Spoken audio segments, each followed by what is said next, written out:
你准备好了吗？要不要酝酿一下？直接开始吧。Hello， 大家好，我是游牧拉美的小盼，我是小丁，他是阿黄。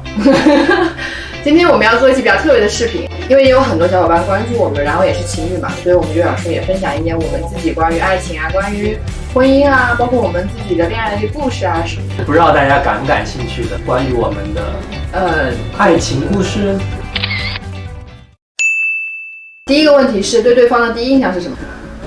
又胖胖的，戴个眼镜，就是感觉挺会聊天的一个人。就是你跟他聊天，你会觉得很舒服。这个那时候我也不太会聊天吧，但是跟他聊天觉得还挺舒服的。所以那时候我的印象是挺深刻的。就是我第一次见他的时候，好像他就是很刻意的不太说话，但是我记得很清楚，他那个时候穿了一件白衬衫，这个是我印象比较深刻的。好像我跟他在一起之后，他再也没有穿过了。就那个时候还是在上海生活的一个比较讲究的人，现在就拉美化了。怎么在一起的？谁追的谁？没有谁追的谁，就是互相吸引。哎，我觉得不是这样的，某些人那就是我先看上你的呗。怎么还这么不愿意呢？说话说的，这不就是互相吸引吗？怎么可能我先一点啊？我们其实是旅行的时候一起旅行在一起的，时候我们一起搭车去了中国的大西北环线。你还记得我们俩在一起的地方在哪里吗？在青海的格尔木。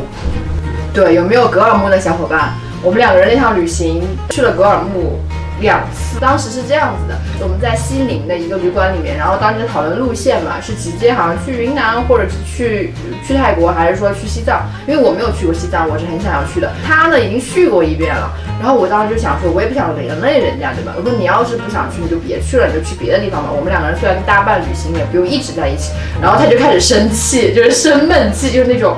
然后我想说，这个人什么意思啊？我说我为你着想，你为什么还生闷气？然后就发现这个人好像，不想跟我分开，重要是要跟我一起旅行，对吧？因为西藏还有些地方没去过。你不要狡辩了，那次后来去的地方也都是你去过的。没有，我们就去了拉萨。之前我没去过。我喜欢西藏。喜欢西藏还喜欢我？你都喜欢。再说一遍。喜欢你。我们现在进入第3个问题，然后我们发现是网上很多人在讨论的，一对情侣在一起时间长了如何保鲜？然后我觉得我们俩应该还是挺有话语权的吧，对这个问题，因为毕竟我们在过去的2年里面，就是每天分分秒秒都在一起。我们保鲜了吗？其实我觉得我们没有保鲜，就没有腻的感觉。我没有考虑过是不是没有新鲜感觉。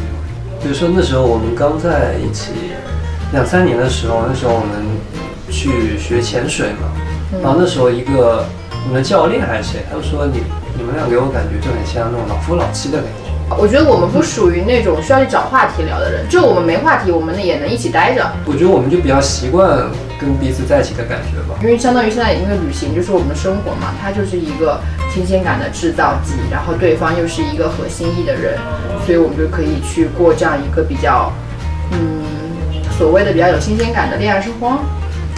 对的，因为我没有考虑过那个问题，说实话。最后一个问题，然后这个问题是在我们之前视频的一个弹幕里面看到的。蜜月旅行2年，你们不生孩子吗？大家很多时候过年都会觉得说，哎呀，家里的人会催生啊什么的，没想到弹幕里也有人催生的。我们自己也有考虑过这个问题，所以觉得可以跟大家聊一聊。对，就首先呢，我们不是丁克，就是我们肯定是会想要孩子的，至少目前是想要的。就是这趟旅程呢，还是打开了我对生孩子的一些新的观念吧。就是本来我在国内上班的时候，我可能会觉得我有一个孩子，我让我的父母过来帮我带孩子，我还是继续上班。身边很多人的时候都是这样子，但其实我自己其实并不喜欢那样的一个方式，而且那也不是父母的责任啊，我觉得。关键是那个时候你觉得只看到这一种选择，你觉得你上班你根本也没有第2个选择，如果你要有孩子的，对吗？就比如说我们有一对朋友，他就自己开了民宿，然后他开民宿，所以他时间就比较充裕嘛，他又可以自己一边带孩子一边开民宿。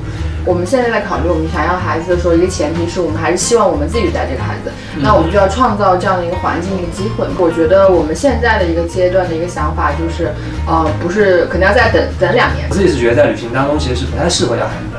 虽然我觉得在路上遇到那种家庭一起旅行的，真的觉得说哇，画面太美好了。我们遇到过好几对，一个日本的4口之家，然后还有一个阿根廷的4口之家，还有个智利跟阿根廷的4口之家。就是旅行其实给小孩能带来的成长也挺多的，所以我们也会努力啊。对，还是有这个愿景的，但是能不能实现这是另当别论的。可能我们未来回去也就是回国，然后让爸妈带，也是有可能的。好的，那我们今天视频就差不多了。对，如果大家觉得我们说的东西有点用的话，或者你们有一些问题觉得我们能回答的话，你们也可以给我们留个言提问一下，我们可能会不定期的做一下这种视频。对，然后也可以发表一下你们对以上问题的一些看法。对，我们也听听学习。拜拜。